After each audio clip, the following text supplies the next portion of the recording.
listeners. This is To All the Men I've Tolerated Before with Natalie Katona, your weekly look at everyday misogyny. Today's a great day. Today is a fantastic day. Thank you, the list. Thank you, the list. Thank you, Takara and Maria, because we have Nicky and Manny from the Bubble Bath Stories podcast. They're so fun. They're my favorite Instagram follow of 2025. And we didn't pay her to say that. This is not paid promotion. No, you all know me. Because we can't afford that. No, you all know me. I'm a hype queen. When I tell you, you get everything out of their Instagram follow. You get comedy. You get hot outfits. There was a puppet for Christmas. Yes. An unexpected puppet. Oh, the Christmas caroling. Yes. Yes.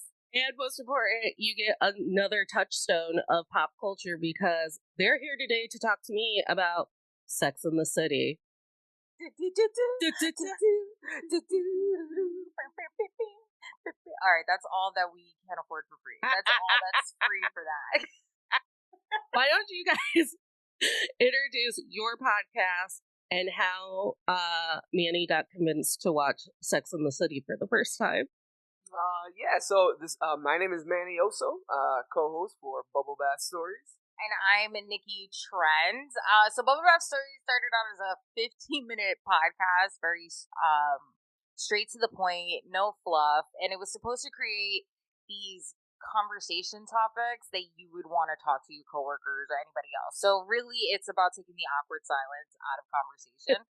And if you notice from season 1 on, the 15-minute rule got a little loosey-goosey. Yeah, it actually started out as like we would do 3 topics and we would just bring up our opinion and then just move on to the next one. And then it just became one topic and then 30-minute episodes. Yeah, like sometimes the content was just too good. Like we had to keep ripping on it. And then so here's what happened. Me and well, I'm a TV file. Television file? Is that what we decided? Telephile? Telephile is if you like His movies. Telephile? Is that Yeah. Okay. So I'm really into television and I love watching TV. I love TV so much. And so does Manny here. But I'm a little different. When I watch TV, I really like looking up what made that scene or like who these people are and what they've been in. You know, I'm just into really production stuff. But just like reading about it. I don't work in production. Yeah. I work in production and it's mostly like I'm just watching it like, damn, I wonder what poor PA how to clean that up. You know, things like that. But also I'm watching it with an emotional like everything has an emotional stake to me. I'm like, oh my God, this character, that, all this.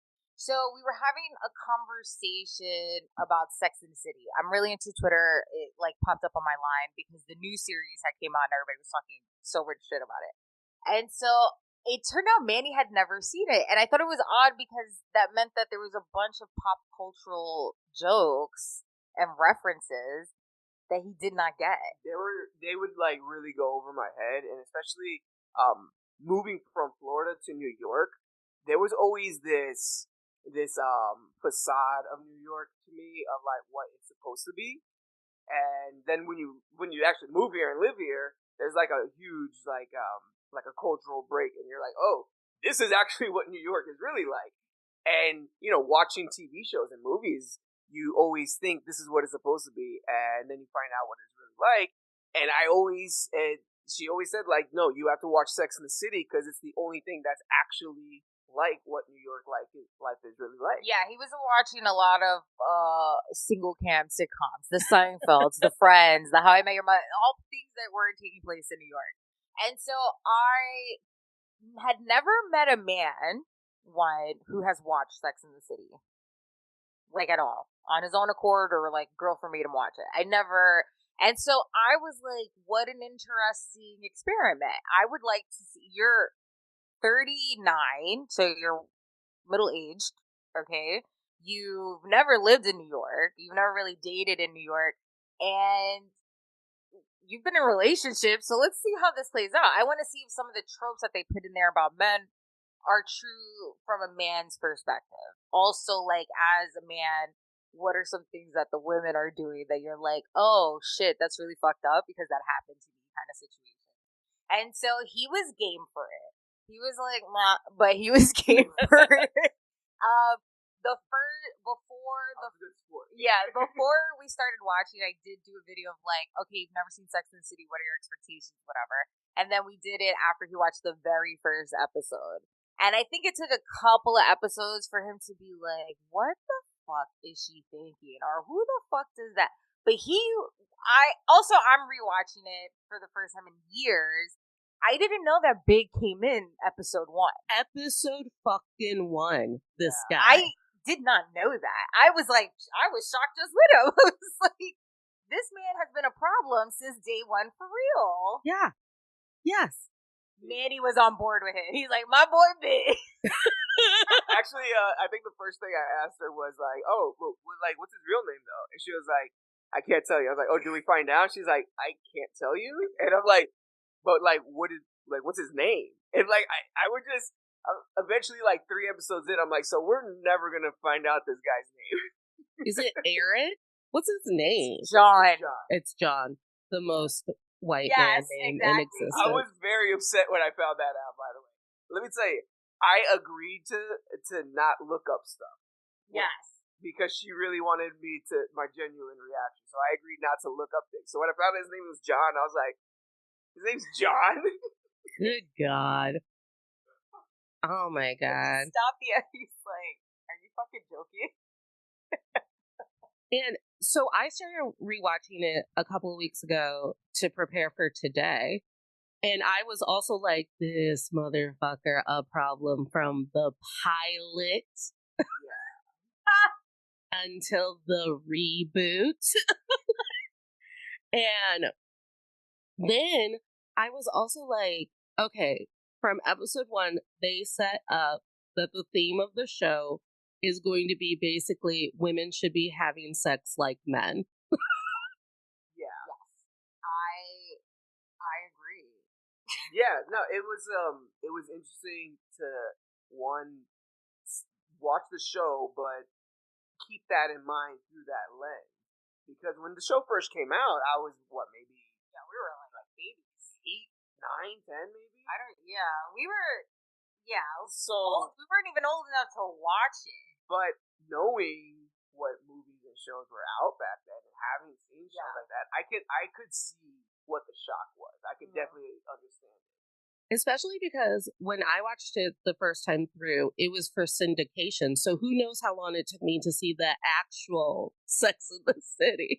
It was one of HBO's first shows to do that kind of stuff too, right? Because the first episode you see butt, and you're like, oh, so we're gonna see this every episode, aren't we? Manny did have a penile shot. He was like, I was like, the first dick shot. I'm like, oh, okay. And then once you start seeing celebrities come in, I'm like, oh, so we're gonna see Matthew McConaughey's junk. That was a fun game to play. Like, oh, do you know who that is? They're like the superstar now, but this was like they were Samantha's lover. Yeah. I'd look at them and be like, oh, he dated her too. Oh, Timothy Oliphant is just a club hype kid who's making out with Carrie every night. Okay. I mean, let's give it up for the men. Blair Underwood. Like, I'm supposed to believe Miranda could bag a Blair Underwood. I was like, okay, bitch, I see you, but. Good God. Not Matthew McConaughey, Bradley Cooper. A young Bradley Cooper. Yeah. Babies. That's like crazy. It's crazy to see. But also, like, the ones that had to expose their dicks, I'm sure it was. Like, all right, I'm going to do it. I'm sure it's something that comes back constantly in their friend group. Like, hey, remember when you showed your dick? On HBO? Yeah. What's your royalty checks for that? Like, do you get extra? Like, I feel like that's definitely coming back. I wonder, because HBO was one of the first premium cable channels, and now I'm in the business. I'm like, what were the royalties like for HBO? Because they would just rerun their entire lineup. I would like to imagine that during that time, people were still moral and like they were still getting paid good because you had to pay to have HBO. So it wasn't like HBO was going out on a limb for these shows. like my mom would cancel HBO when Sopranos was off season. Yeah. Like that, she was like, "What am I gonna pay?" Like, and then when it canceled, she was like, "Well, I just don't need HBO anymore." So in that sense, I feel like there was revenue there to pay these fucking people. Yeah. I don't know about now. I don't know what's happening now, but I know back then the money was good. I imagine it was. Yeah. It had to have been. You'd hope. Okay. So this whole idea of like women need to be having sex like men. Like, I cannot wrap my head around if that theme has a place in 2025 in the year of it's embarrassing to have a boyfriend. How do you mean? How do you mean? Elaborate. Well, did you read that Vogue article about that woman who's like, it's embarrassing to have a boyfriend? It's cringe culture. I did see a headline about that. Yeah. I'm gonna say I saw a headline. I did, yeah. I saw the headline. I didn't read it, but it did come up to my reminders. Yeah, I saw a headline, and then I followed the woman on TikTok, and she regurgitated her article to me. But all I can think about is how in 2025, the amount of effort that Carrie put forth to quote unquote believe in love while writing a sex column, while also like dating throughout the streets of New York. I'm like, I don't think that's dating anymore. It's not. I have no envy at all for the dating world. No. Y'all got landmines out there, whoever's listening. And then I thought, it was like, Sex in the City had to have still been on when we at least first got Match.com. Did they ever? You have rewatched all of it. They never touch online dating? Oh, I don't think so. No, I don't remember it. Just talking about this too, trying to figure out like when it aired versus when it was canceled, because we were watching Friends, and a part of me was like, I wonder if there's a world where these characters run into each other. There was an episode where there was some kind of match service, though. Yeah, that was popular. Yeah, that was like, I think when Sex and the City came out, we were in a transitional period of like services versus like online internet stuff. Yeah, I think it was like leaning, because she like gets a computer and now she has to go online and she's like freaking out because she's like, what the fuck? Yeah, because she's a weirdo about technology. Yeah. So, no, I can't imagine her. No.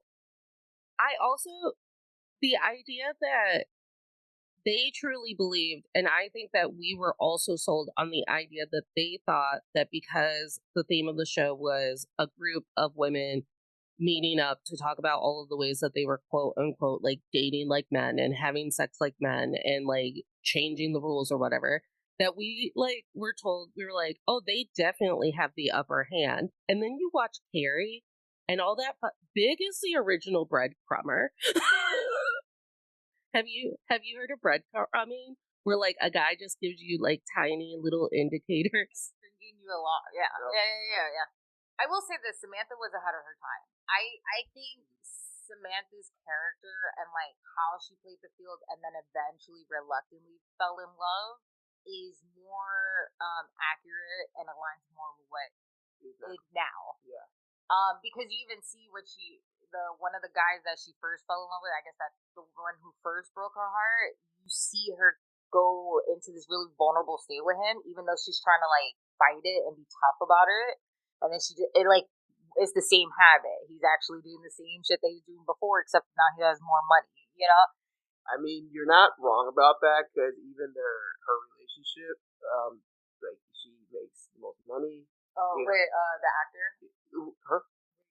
Like right now, like you said, her relationship and she would probably is more aligned with the time frame. Yeah. Like when she reluctantly fell in love with Jared, and he's like, "No, but I like fuck with you heavy." She's like, "What are you talking about? You're like, I can't be sexy anymore because I'm on." And he's like, "Nah, you it."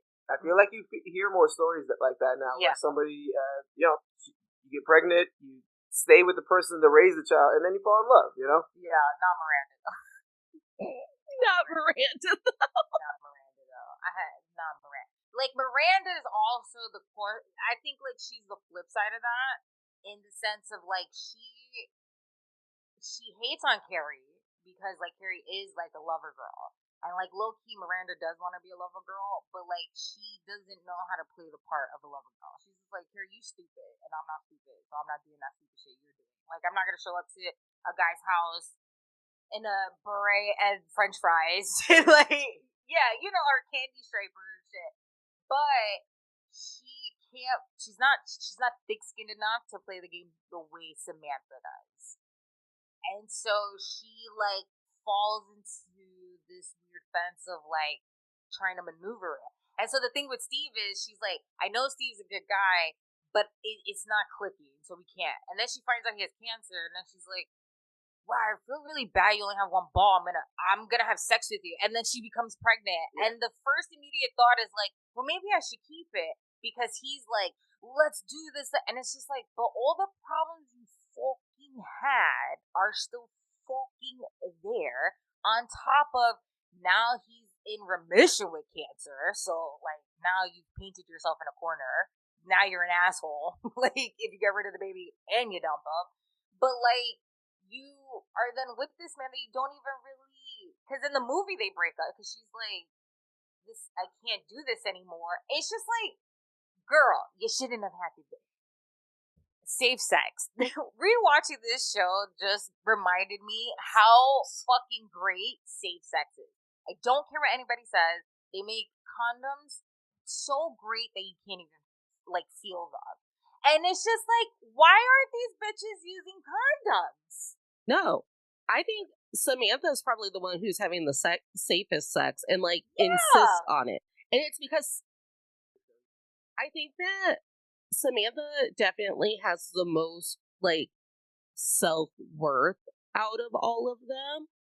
And then Miranda is mirroring Samantha's self-worth and goes, well, I have that too. And it's like, okay, Miranda. Yeah. And Miranda's so hard on Carrie compared to Samantha because I think Samantha is one of those friends who's just like, I don't know, let her. Like, I don't know. Like, let her trail after Big.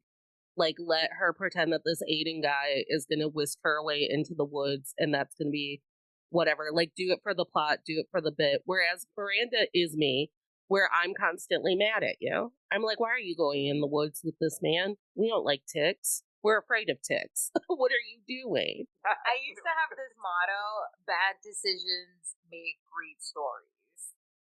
And that is how I can explain most of my early 20s dating life. It was just like, yeah, but, you know, fuck it. It'll make a good, like, fuck it. We'll see what happens. It'll make a good story. But I don't know, as a almost 40-year-old, if I will say that now. Do you think Samantha is more that way because she probably didn't have anybody looking out for her decisions? Ooh, that's a great question because who does look after Samantha when Samantha's down bad? It's not Carrie. She sucks. The way, didn't they say that they met like at a bar, right? So I did read Carrie Diaries. Yeah. I read the book. And so what happens is that Carrie is like 18 when she moves to New York, and Samantha is a cousin of some girl she like went to school with. But Samantha was like a loner growing up. No, she was a party girl. Like she's always been in PR. Like she's. But what I'm saying is like she probably didn't have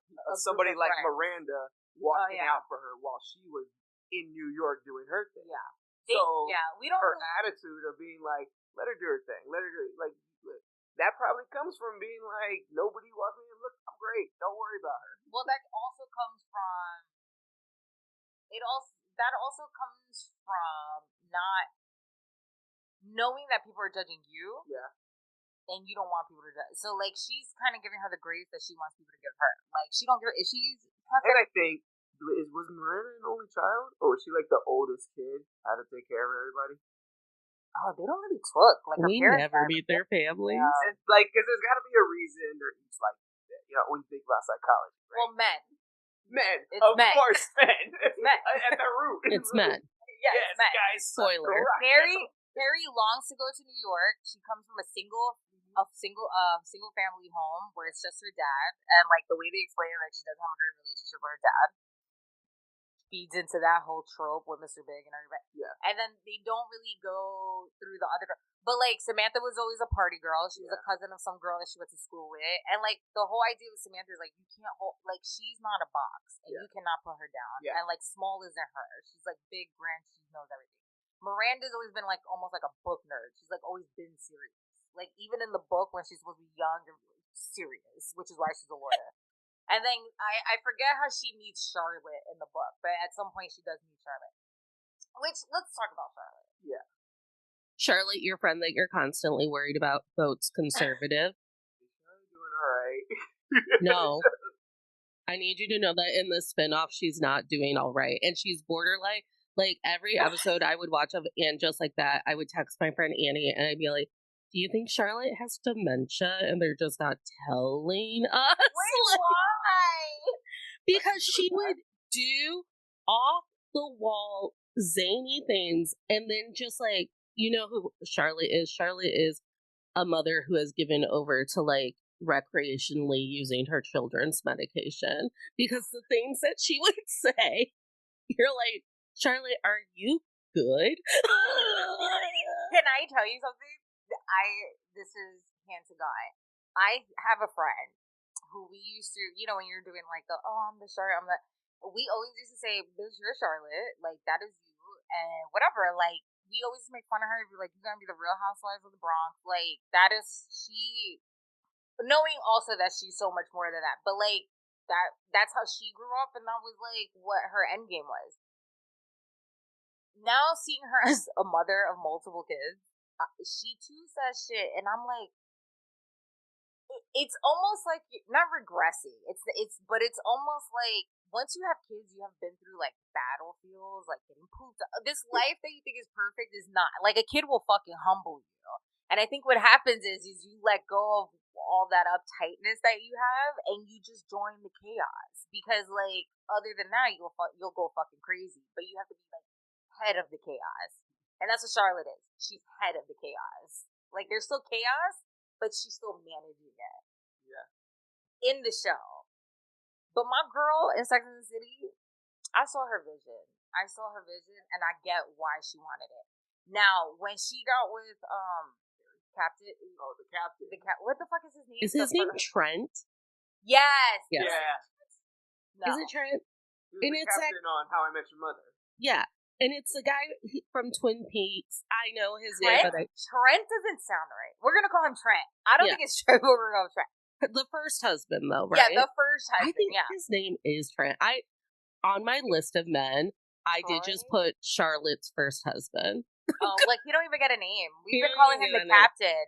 We've just been calling him the captain. Are you looking Yeah, look it up. It's not Trent. It starts with a T, I feel like. I'm not interested. Trey. You were right. Trey. There we go. Played by Cutie Patootie Kyle MacLachlan. Also known as the captain. The captain. I get why she wanted that. Like, when you're fucking on the dating streets, you're like, fuck this life. Fuck this. I don't deserve this. I deserve to be happy. Especially when you're in an age where everybody's getting married. And you're just like, what the fuck? I think she got married too fast. Because always meet the mother-in-law before, okay? just meet the mother-in-law before and then make your decision. That's one. But when our boy Harry came on the scene, and she was just like, ill to everything that is happening, right? He sweats, he's like a pig, da-da-da. But when my man got on that stand in courtroom, or I don't know where the fuck, to tell the mother-in-law off, I felt that. And then, you know what it made me realize? That we as women need to give the nerd, the outcast, we need to give them a chance. Okay? We need to. And I think her being with Harry also loosened her up. Because Trey was a tightwad. Harry's just like, I love my moms. She's dead. But like, you gotta be Jewish. And she did. Do you know how hard it is to convert to Judaism? That's very, very tough. Yeah, it's not like just getting baptized and saying you're Christian. And my girl was like, bet, I'm going to be Jewish then. Like, we celebrate Hanukkah the same, all of that. Yeah. And she did not stop. And she was just like, I want you, and I want you to see the work I'm going to put into this, because I think they were broken up when she had decided to do it, right? Yeah, because she kept doing it. Yeah, and she just, and like that to me is something that I think Carrie is jealous of. Because I don't think that Carrie's really willing to put in that kind of work. Didn't Carrie try to tell her to stop? To like stop doing the conversion thing? I don't remember. And then she was like that, because I feel like there's a scene like where somebody was telling her to stop doing it. She was like, I'm gonna keep doing it. Like there's like a whole point to it. I'm sure one of them three bitches was like, nah, but you know they It's probably Miranda. They should keep going. No, not something like that. Like they weren't even together, so it's like Charlotte didn't have, there was no stake in it, right? Like at that point she was just kind of doing it because of the dating pool, I feel like, and like, the community. But I just don't think that Carrie has to have stakes in it. And I just don't.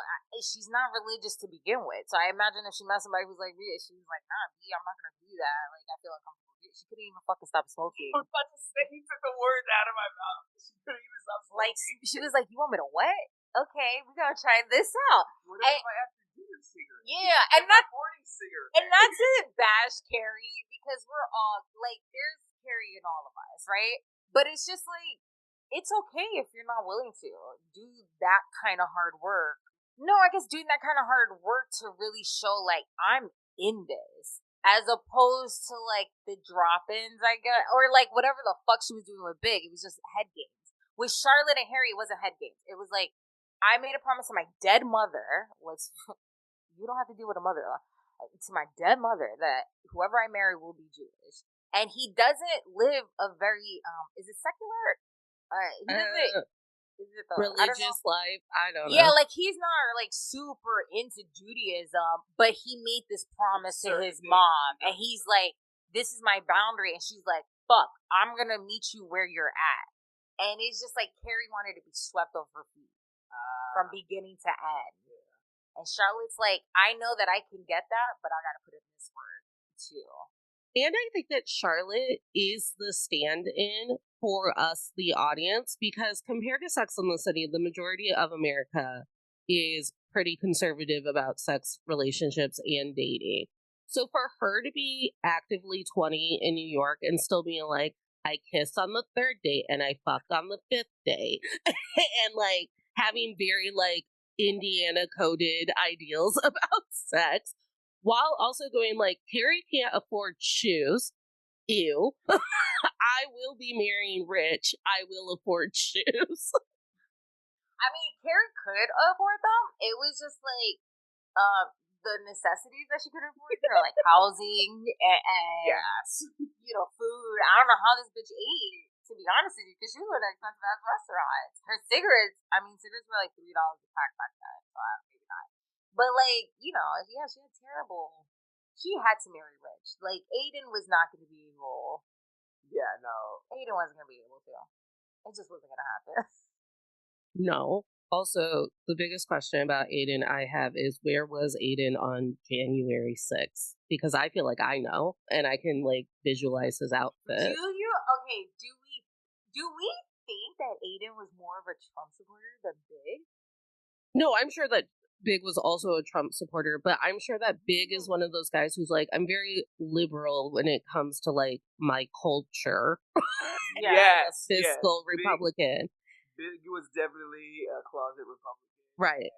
Going to the barbershop. Right. And then Aiden is the type of guy who's going to have to punch walls for days and scream at Carrie if one of their kids ends up gay. Like, I know you all haven't dipped into And Just Like That yet, but it's so eye-opening. Yeah. Number one, here's a spoiler. Aiden doesn't believe in medicating your children for like depression or ADHD or anxiety or anything. Yeah. He's I don't want to see the COVID episode. He thinks his son is just like acting out, and so his ex-wife hits up Carrie and is like, "Yo, can you get my son these drugs?" And so like that, So then Carrie goes to Charlotte and is like, "Yeah, I need drugs," and Charlotte's like, "I know the moms. Don't worry about it." So she goes to some random mom and she's like, "Hey, you got this?" And she's like, "Yeah, bet." And gives her like a couple pills, and then Carrie has to take them across State line. State It's like line. Ritalin kind of stuff. Yeah, was it like it was something like that? Anxiety kind of stuff. Yeah, it was like Ritalin. Yeah. Or some Wellbutrin, some Ritalin Prozac. things. We're not doctors, guys, but And it was then- like Ritalin things. And then Aiden was like, "That's crazy. She shouldn't have done that." And Carrie's like, dude, I'm just trying to spend time with you. So if that means I gotta drug up your kids, so he's like, chill the fuck out. And it's a lot of paraphrasing. Meanwhile, like Aiden's like, my son does not need therapy. What my 15-year-old son needs is a gun in the woods and co-bedding with me. Like, we're back to the family bed. So I'm actually getting a little eye-opening right here because I'm over here like, wait a second, this motherfucker Aiden's back in the picture in the next in the series. If you choose to watch it, I need you to watch it. it's only 3 seasons. Because let me tell you, last week we saw the second movie. And Oh God. I was just like, well, like I get the disappointment as far as like what was the plot that people would say, but like the whole part of like Aiden and her cheating on Big with Aiden, I was like, I paused it a couple times. And I was looking at it, I was like, hold on a second. Because I'm like, you both are doing bad things here.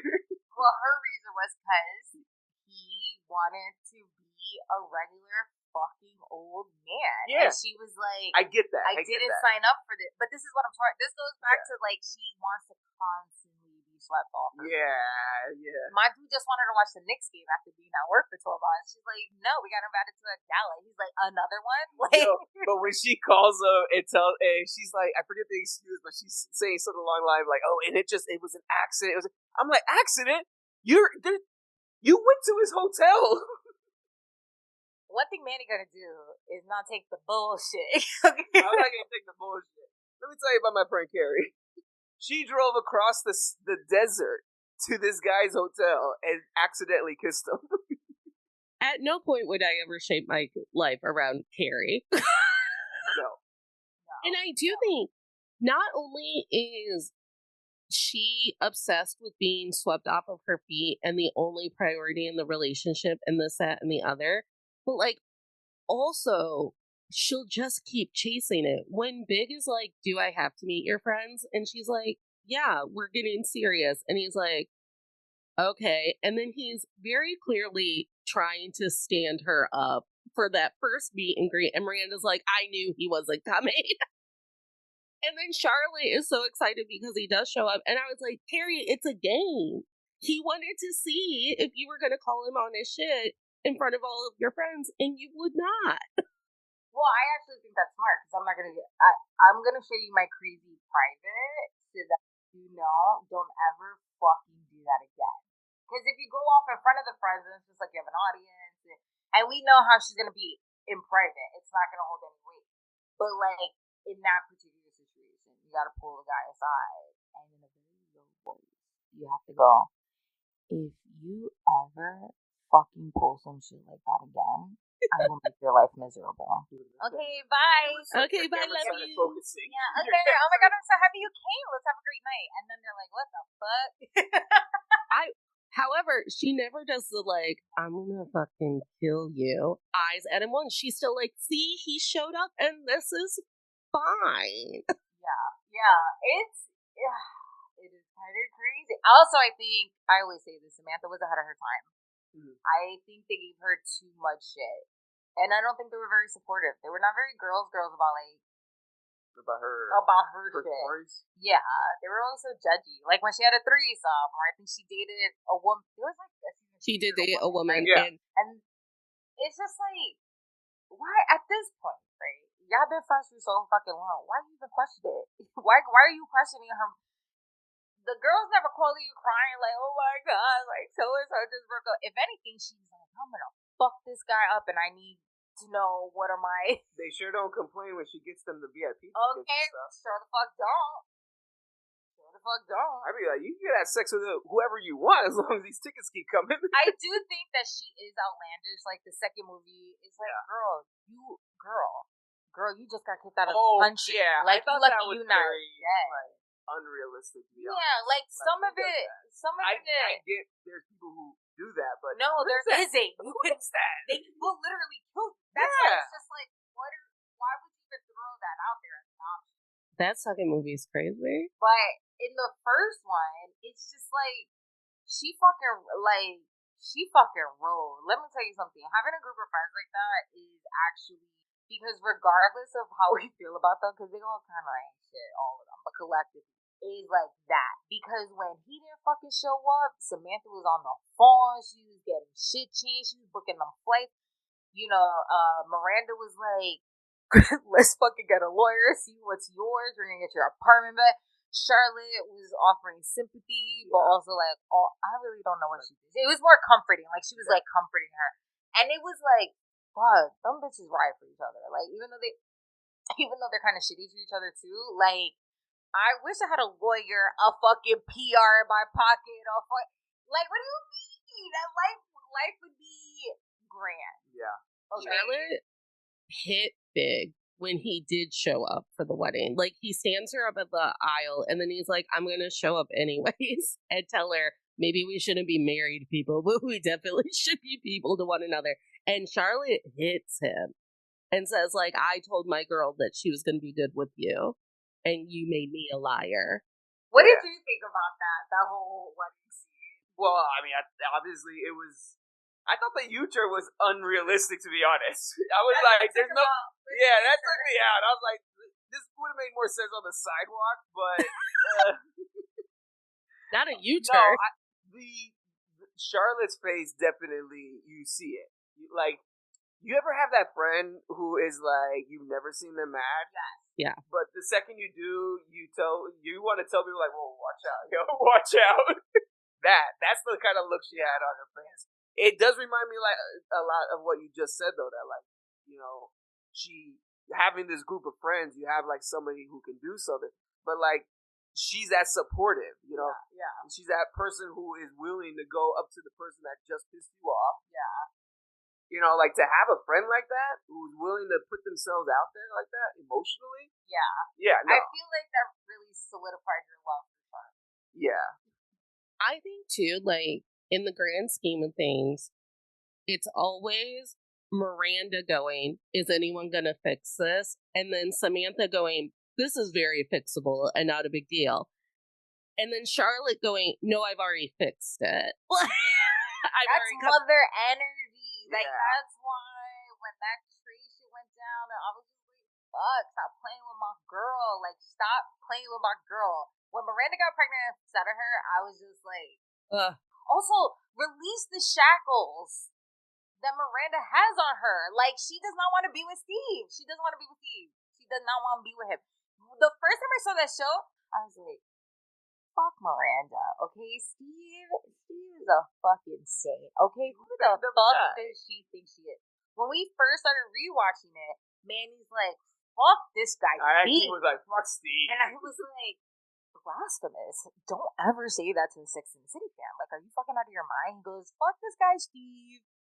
Fuck this guy, Aiden. When he, like, first intro to Aiden, he's like, fuck him. I was like, I'm learning so much, but tell me why fuck him. Like, no, actually, what was funny about Aiden was that when he first showed up, I don't think I had much of an opinion about it, except that, like, okay, the guy's obviously just trying to be, like, he's trying to make you a little... Not make you better, but like, maybe adulthood like, influence you, Carrie, give him a break, but that scene with the cigarette, bro, that threw me off the edge. I paused it and I was like, hold on a second, my guy, you just walked into the situation. You don't know why she's smoking that cigarette. You don't know why she needs it right now. And don't you fucking dare tell somebody mid-cigarette to put it out. I didn't like him from that point forward. My stance is, if you're morally against cigarettes, okay, then take smokers out of it. Like, I'm not dating single dads because I don't want kids. So why are you dating a smoker if you don't like smoke? Like, I'm not a smoker. I smoke weed. I don't smoke cigarettes. I don't like the smell of cigarettes either. I'm not a fan of it. However, I'm socially aware enough to know that if somebody just lit a cigarette, let them fucking finish it. Finish your cigarette. That like thing costs $17. Yeah, they cost, that's a lot of money. You want me to stop? like the side eye she gave him at that second, I was like, ooh, no, bro, go back inside. Go back inside. Manny was so critical of Carrie to the point. He's like, hold up. You're not talking to my girl Carrie like that. And he was like, we could talk about Carrie like that, but you can't talk about You Carrie. just walked in, bro. Why are you trying to change that? Aiden and Big have such, I'm going to get this my way because I want it my way, like privilege behind them. And it manifests in very different ways. Like Big was like, Samantha and Miranda were right when they were like, Carrie, everything's always on Big's terms. And she's like, what are you talking about? And they're like, you literally walked into a restaurant that he was in and he would not say hello to you. Like, because he didn't agree to see you that day. And then, but everything was also on Aiden's terms because Aiden was like, I get that you're a sex columnist and you think that, like, that's cute. Like, your New York lifestyle is so cute. However, have you ever been to the woods? Have you ever made sourdough? Have you ever thought about two kids in a minivan situation? And she'd be like, I don't know, I guess I really haven't thought about it. And Aiden's like, and I think it's what you've been waiting for all along. And he just would keep planting those ideas in her head. He's a major gaslighter. And then he is so nice, like on the outside. Like he's that typical, like schmoozes all of your friends, good-natured guy. Oh, I'm so funny. Steve and I have so many laughs. He's a carpenter. Yeah. You can't be mad at a carpenter when you're mad at Jesus. Not Jesus. That then you do have to cheat. Well, hot take. Then you do have to cheat on guys like that because you cannot escape them. I don't think that's true, and here's why. I'm going to tell you why. Carrie wasn't strong enough to play the head games. Correct. That is the fucking problem right there, which I think is such a disservice to her character arc. Because yeah, there's such a thing as like, I want to be with someone who's not going to play games. Okay, so you get with an Aiden, right? Because he's like, this is what I want. There's no head games about it. This is what I want. He's very direct about it. That's it. With Big, she's never learned how to play chess. That's all it is. Because if I go into a restaurant and you ignore me, I'm gonna ignore you too. We just two motherfuckers ignoring each other. I've never met you a day in my life. Like I'm gonna match whatever energy. And I'm gonna call you the wrong name the next time you say hello to me. Yeah, I'm gonna fucking hurt your feelings in a cute way. But like, Aiden does play head games though, because he's the type of guy because like he puts up this whole like this look. Obviously, he cares what people think because that's why he was telling Carrie how he feels about her lifestyle because it'll make him look bad, right? So he's the type of guy that puts up this energy of like, I'm the sane one, so that if you go crazy or if you do something wrong, it looks like you did it wrong. That's why he invited her to his hotel. Because he could have easily gone across the sands and gone to her hotel. But she went to his hotel. Now she looks like the hoe. Ladies, sometimes you gotta watch these shows with a man and be like, what's the game plan here? But see, he looks like the same one because he's just there for work. That is fucking interesting. He's an I'm always right and I'm always good guy. Yeah, you can't be mad at a carpenter. What are you mad at, Jesus? Can I tell you the part that fucking made me sick? And Manny also, you tell me how you felt. That Steve and Aiden were friends? Oh, were they friends or did they put friends after the fact? Because I think I dropped my cup when I found that out. I thought I was even like, I paused it. It was like, whoa, Steve. Just literal two broke guys pulling from out of their league. And it's like, that's what they have in common. And then again, living in New York is so big. You would think you could find anyone. No, actually, it's so big that you only talk to the people. Wait, and then they put a bar together, right? Yeah, they did. Write a bar together, yeah. I was like really good because they weren't friends. I always thought they were friends, and then but they were never friends. They exclusively met because of Miranda. Yeah, after the breakup. Steve also played the Aiden game where he was like, you should want my baby and my broke ass. And like, have you ever tried having fun? Not as extreme as Aiden, but yeah, Steve did that too. Oh my, you hated Steve so. Well, I first hated Steve at the very beginning when we first met him because I was a fan of Miranda. She made me choose somebody, so I had to choose someone. And I looked at Miranda more like, okay, I like her. I'm a fan of what she's doing, right? And I was like, oh my god. And so Steve comes into the picture, and I kind of felt like he didn't know his position.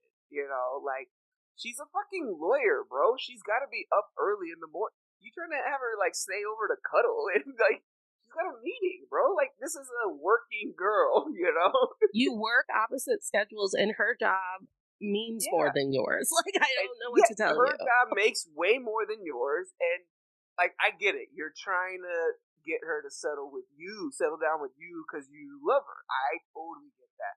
But he wasn't playing it the right way in the sense of, like, seeming supportive of it. He seemed like he was trying to, like, bring her down to his level. And I wasn't a fan of that. He has short man syndrome. So did he love Miranda, or did he love that he could bag Miranda and then impregnate Miranda and trap her? I can see that. And definitely it was a trap. I would say that. Yeah. Like, if you knew these people as people and they were all just friends that we were talking about, you'd be like, yo, my guy Steve got her pregnant. She's not going anywhere. What are we going to that wedding? I don't know if I can. Yeah. What about when he got the dog? Oh. Like, this is too much. It's too much. He got a fucking dog. Yeah. There was, like, a point where, like, every Steve storyline was like, my guy just keeps making mistakes. But at some point, when she got blaming, when she got pregnant, though, for Miranda's bullshit, though, I gotta be honest though, when she got pregnant, I really, like, kind of changed right there, and I was just like, look, Miranda, you're not gonna have an abortion. You and I both know that. You're gonna have the kid, and he's a good guy. Nobody's saying. I have the mentality of, like, nobody's saying you gotta be with them, but raise the kid with them. Like, you gotta be okay with the fact that he's gonna be the father of your kid. And so when they ended up together and he bought the house in Brooklyn, I was kind of like, Miranda, like, you're kind of fighting against the water right now. But then he cheated. And he cheated, yeah, because of his short man syndrome. Because he's always got a topper. Yeah, so like I said, he was making mistakes, you know. Having a one night stand with someone and then them showing up to your house days later to be like, I didn't have your phone number and I decided that we should be seeing one another. I was like, illegal. Do not show up to my house.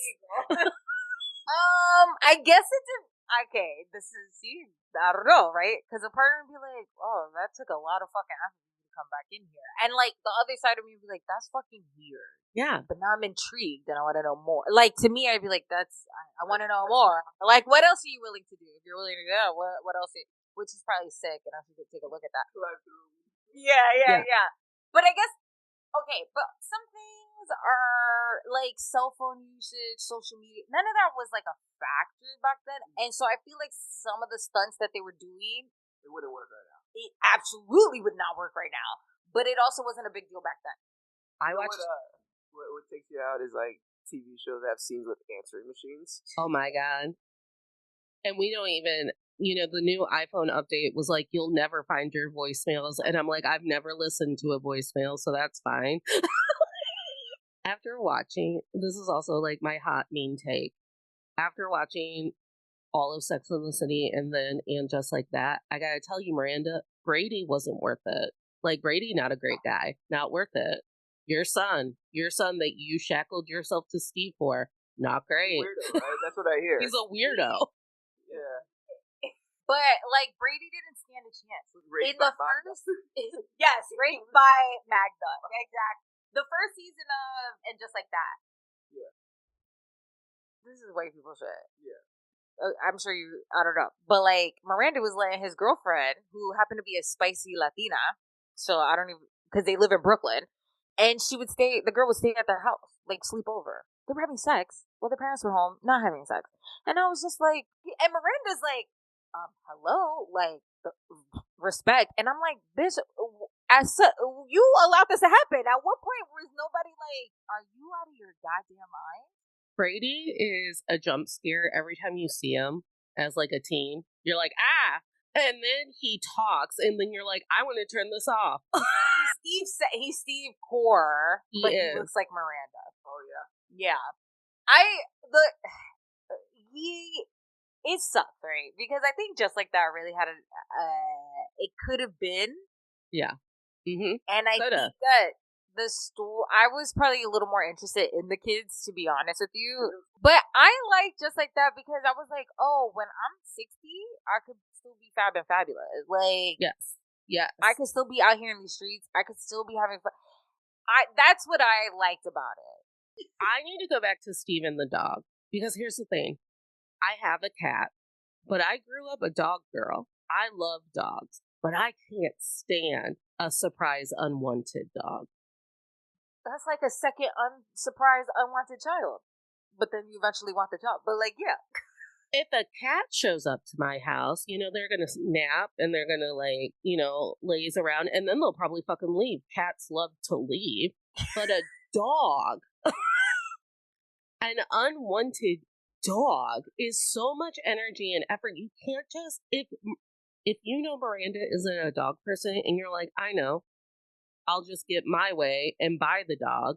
That's abuse. That's spousal abuse. Yeah. No, yeah, because he even guilt stripped her into it. Yeah. The idea, the dog thing with Steve, the idea of bringing a pet. It's not a small dog, but it wasn't a small dog. And that's the thing that really kind of bothers me when you see big dogs in small apartment living situations. Like, that's gotta be awkward for the dog. Yeah, that bums me out. It's like, you couldn't get her a chihuahua or something? Most importantly, it was her apartment. Yeah. It wasn't their apartment. Something MAGA could help with. Magda. Can we talk about, because this is where I was like, everybody's wrong, that check that Big gave her to save her apartment? Oh, she ripped it, right? I don't remember. Did she rip it up? Did she give it to him? Did. I think she gave it back. I don't want to. Everyone, and like, this is from the lady who has the misogyny podcast, who's like, they're always trying to control us with money. I would have taken the money. Take that money. All that grief of following him around New York, begging him to like you, that's your time. And your hourly rate is whatever he wrote you a check for.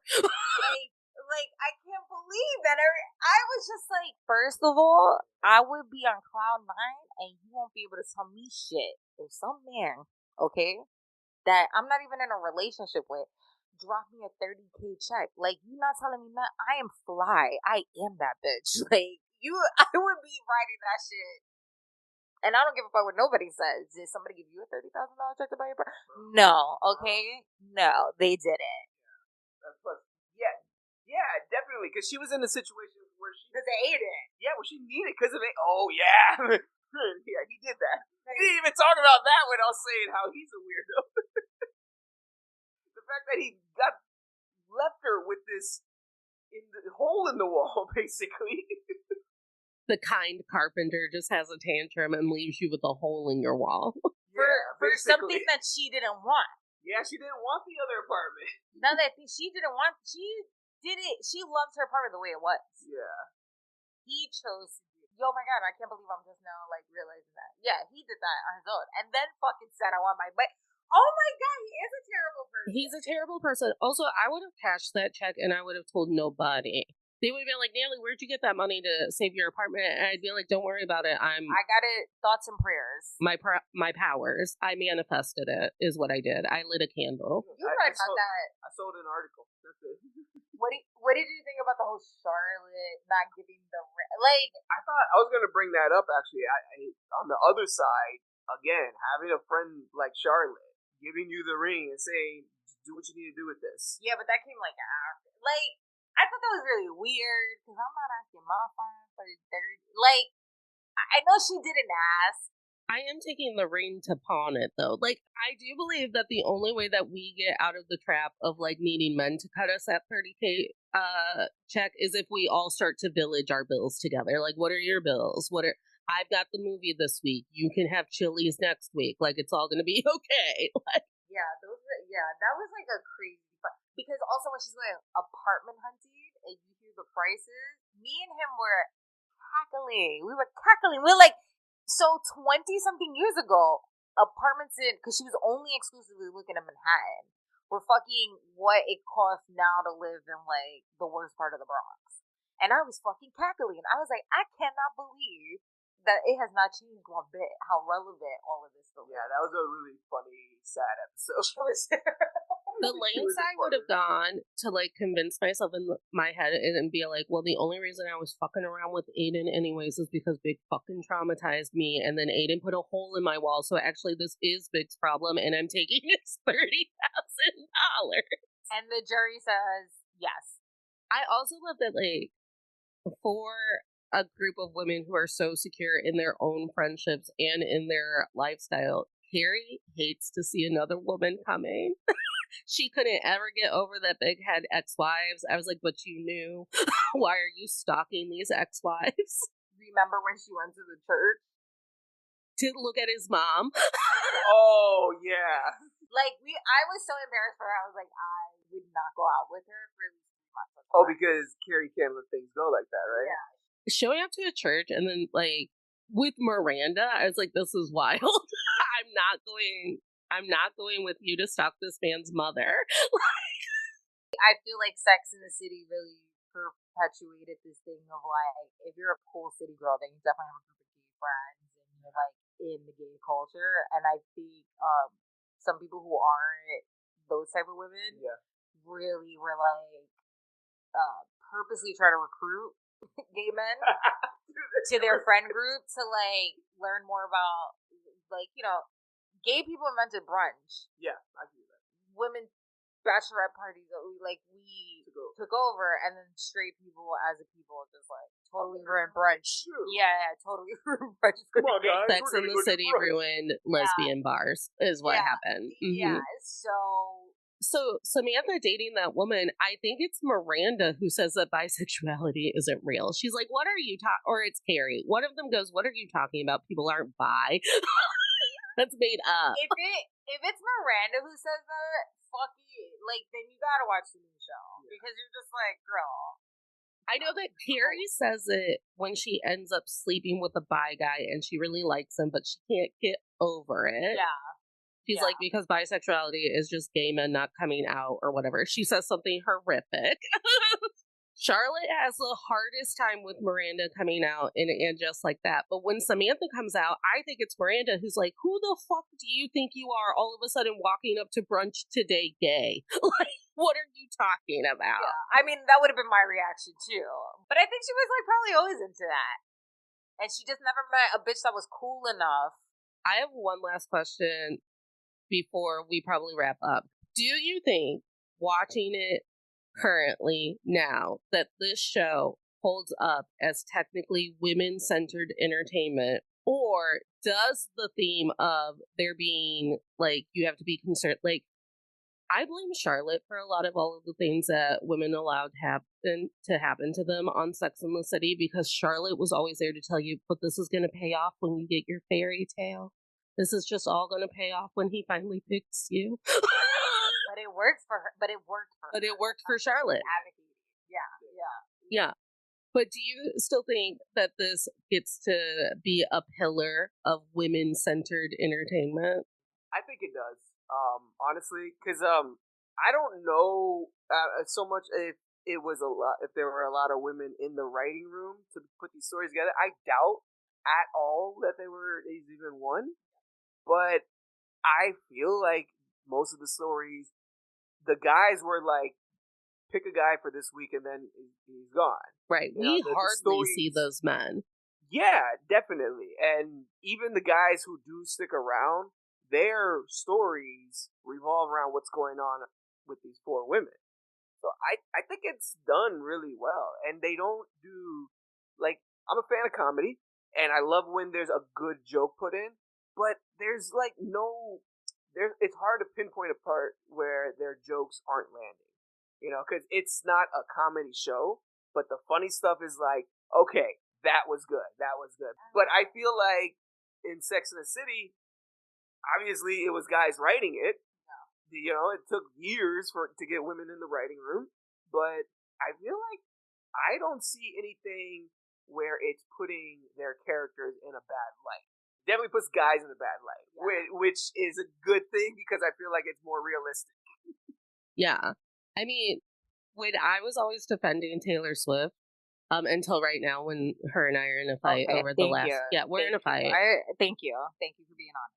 So anyway, her and I are in a fight, but when I was a defender, I would always say that the reason why Taylor Swift's songs and albums about her ex's land is because sometimes you do have to center men in art to make other women wake up to the bullshit that's happening. So like All Too Well, I think that that's an anthem about when she sings like um it was rare, I was there, I remember it all too well. That's her being like, you sold me a story. I remember it being good. And then you ripped it from me because you were just fucking gaslighting me the entire time. And I'm like, women need that song. So I think that like Sex and the City did so much sexuality wise, getting women to talk about sex with their friends, infertility, fertility, unplanned pregnancy, abortion. Like they ran the gamut throughout that entire show, and we're still talking about it. For me, it is women centric because of basically of everything you said. But as a young woman watching that, I was like, oh, fuck these guys. Like I like really resonated with the Samantha of it all of like I can have sex without having emotional attachment because sex can be fun. Sex can be all these things done safely. Can be all these things. I don't have to feel bad about it. I don't have to feel bad if I'm talking to 3, 4 guys, or if I'm like, oh, if this one's acting up, I'm gonna get it. Like to me, that was such a pillar of my college years into my early 20s, and I don't know if I would have felt that way if I didn't have a show like that. That was like really sending the message of sex is for everybody. Men, don't let men's ideas of what a woman's supposed to be inflicted upon you. Because like even the men that Samantha dated, it was like they, she's tall, blonde, and beautiful, but she's a boss, and nobody's gonna tell her what to do. She's gonna tell you what to do, and that to me was just like, oh, I can do that. I could be soft like Charlotte. I can do that. But it just shows like different ways, different outlets of like finding love. Like you can be a Carrie, and it could work out for you. The trauma that led you there might be crazy, but you are still capable of finding love. Miranda, whether it's with a woman or a man, you're capable of finding love. You are capable. Samantha, capable of finding love. Charlotte, like these women, it teaches you like you are capable, no matter which character you are, of finding love. But you have to be you. You cannot fit their mold because that's what Charlotte did with Trey, and she's like, "Oh my god, I fucking hate him. I fucking hate." And even when Samantha was with what's his name, Jared, and she was just like, I don't like the person like. I love you, but I just don't love the person I am, and I love myself more than you. And I was like, sis, yes. And women need to hear shit like that. At the end of the day, you're going to the grave with yourself, so you better love yourself. Yeah. And I don't know that I would have had that outlook if it wasn't for the show. To be like, if a guy broke my heart, yeah, I'll have a day or two of crying, but also then the anger, rage, and like, I'm this bad bitch, and like, fuck him. I'm gonna run 5 miles. I'm gonna like, I think it did a lot for the culture, and I know like people are so pissed off about the spinoff, but I also think if it had the time, I think it could have been a great show, and especially for women over 50, and to show us young women like you don't die when you hit your 30s, when you hit your 40s. I think because we always end episodes with manifestations, and sometimes I'm like, and that manifestation was good enough. I'm out from doing my own job.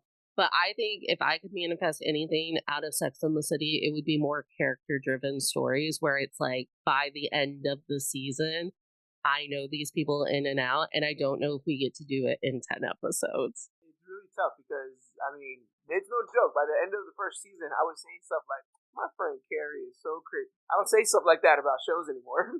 But you know what the gag is? The original Sex and the City was only 10 episodes. That is kind of crazy. Well, okay. We end every episode with our guests telling us what they've learned from our topic and then a manifestation that they'd like to add back into the collected energy so we can end the bullshit. But what do you think was your biggest takeaway from doing a Sex and the City rewatch in 2025? My big wow, what did I learn? What was your life lesson? My life lesson. My life lesson was that watching it with a man who's never watched it before really opened my eyes to a lot of other theories, like the whole Aiden theory, because I was like the Steve theory of it all, because I was just like, those guys are great, those are the guys you want to end up with. So rewatching it with the guy who's like, oh no no no no, was like, well, damn, you should have been a dating guru. Like, what the fuck? Where have you been all this time? What I want to manifest back is like how cool New York used to be and how like lively it used to be, and I would manifest that culture back if I could. Hopefully we do a full circle of whatever's happening now. We get to go back to that. What I learned doing the rewatch, definitely, like I said in the beginning, I have learned that this is probably the most accurate to New York lifestyle. It really, if you take away the characters and just like take a look at what's going on in the background, it's definitely that feel and that look that you look for when you come to New York. And then like the dirty parts too, like the things that they're doing when they get into scrap. But also like watching it, like I was always out of the loop with the jokes. There's this joke on Forgetting Sarah Marshall where he's drunk and he's like, "Oh, I'm Miranda. I don't have that much sex. I'm Samantha. I have sex with it." Like I heard the joke, but I didn't understand it until now. And then you watch other shows, and you can see how influential this show was. Because I was definitely pausing, like, oh, I've seen that's where they got it from. You know, definitely see. Just watching it, I don't want to say it opened my eyes because I've always been, as far as I can tell, at least the last 10 years, I've always been, I want to say, an ally. You know, I've never really been the type to be in a guys group and be like, all the guys are right. I've always been kind of on women's side on stuff. I've always leaned toward that, yeah. So it didn't really so much open my eyes, but watching it was really fun to understand what the hype was. Because it was good. It got me in the first couple episodes. Yeah, it's good television. As far as what I would like to manifest, what I like to put out there, you're right. They should do a show about Stan. It can't. No, I mean, like somebody could put young Stan on the streets of New York. More gay television, gay pride. Yeah, put it on there. Why not? Like these side characters that kept coming back. Yeah, like because that's all. You know already. They're gonna keep. They're not just gonna let go of the IP. You know, like they're gonna keep trying to make as much money as they can. So then get one of these side characters and give them a show. Why not? I'll watch that. I would like to see like some skits from people though, like of conversations that happened that weren't, like how, like the whole conversation of Steve and Aiden, like when they first met and decided to become friends. And, like, the whole thing of them getting a bar together, there had to have been a conversation there about Carrie. You're right. They were talking shit about the women. But I want to hear. I want to know what they were saying.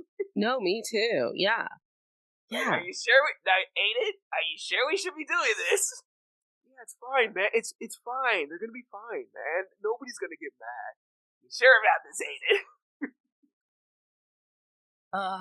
Yeah. And everyone's final reminder is that Sex and the City wasn't actually about those men at all. Could you imagine being Aiden? And again, I'm not on team any of them at this point, but like to be Aiden, and it's like, man, I just wish that I could live up to the man that my girlfriend and her friends refer to as Big. But Big was also jealous of Aiden. Yeah, no, they hated one another. Because you are coming back because now we're best friends. So thank you so much for this being your first of many episodes. And once again, thank you for seeing my comment on an Instagram feed and was like, that girl should be our friend. Yeah. We were like, yes, we love it. Give us more. We're him. We'll take it. Make sure that the tolerators and everyone know where they can find you and support you. If you guys want to know what we're up to, you can hit us up on Instagram, TikTok, YouTube, and Facebook at Bubble Bath Stories. You want to find me? I'm at Got No Time For This, number 4. On IG, and you guys could find me at Nicky Trends on IG. We also have a website, bubblebathstories.co. If you guys want official merchandise, we sell it there. And we also have a hotline number, so we love for people to call and leave us voicemails. And sometimes, if they're amazing, we put them online. But you guys can hit us up at 347-878-1144. So if you hated all of our Sex in the City hot takes, call us and be like, you dumb bitch, what are you talking about? Or if you loved everything and you agree that with Manny that Stan should totally have his own show, let us know. We love if people vent to us, compliment us, want to tell us secrets, whatever. We live for it. So hit up the hotline. Really love the negative calls too. So if you think Sex and the City, you got bad opinions about Sex and the City, you got bad opinions about my girl Carrie, call. Let's talk about it. All right.